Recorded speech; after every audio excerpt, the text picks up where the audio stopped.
Honda Fit complaining no cooling, and as we can see, low side's at 2, high side's at 95. Outside temperatures about 58 to 61 degrees.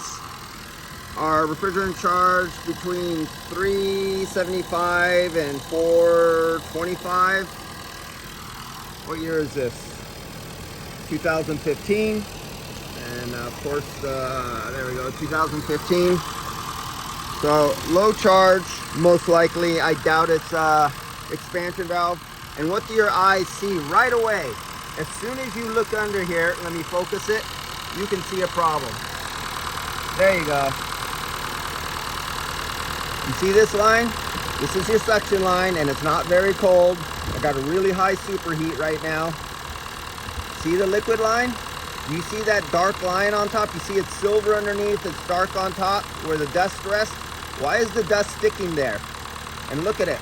It's the dust is sticking, and as it gets farther and farther away from this point, it starts fading out. And then there's nothing on this side.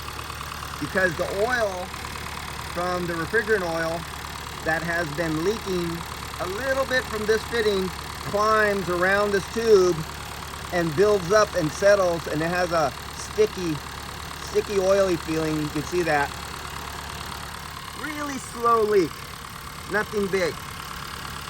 And then the reason it stops right here, because you see this little rubber where it squeezes around the liquid line, that stops the oil from migrating to the other side and collecting dust. That's why it's all white and powdery. And they have that white powdery dust like they've been in Burning Man or some desert area off-road with really fine powdery dust.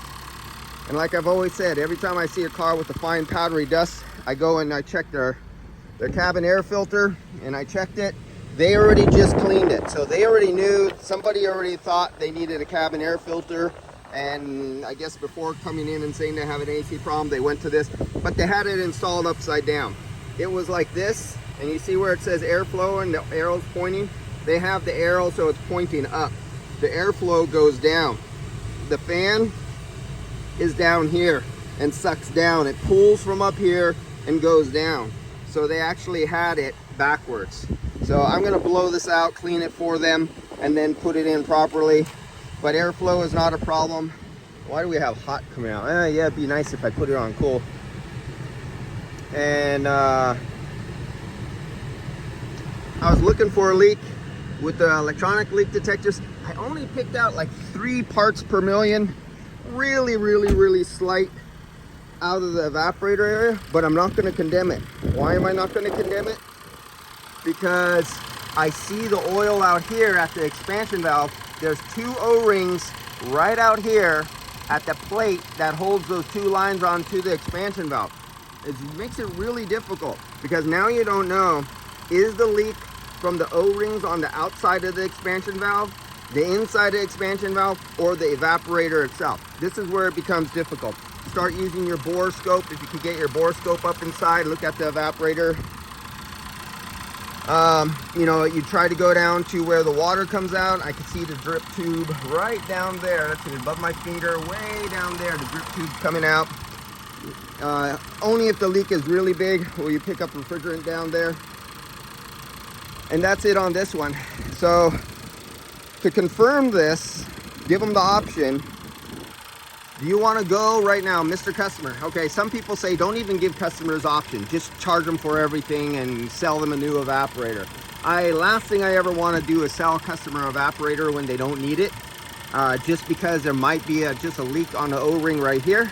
I have to absolutely, definitely prove without a shadow of a doubt that my refrigerant leak detectors go off on the inside, not out here where the O-rings are on here on this side of the sheet metal, but on the inside. If I could get them to go off there, then I know it's at the evaporator inside. The expansion valve is located on this side of the firewall and the sheet metal out here. So we can run it, we could go after that, or run it with UV dye and try to prove after a period of time, if this is a 2015 and it's the first time being done, we want to prove, yes, 100% it is the evaporator or it's not the evaporator, and that's what we're going after right now. So let's see what we find.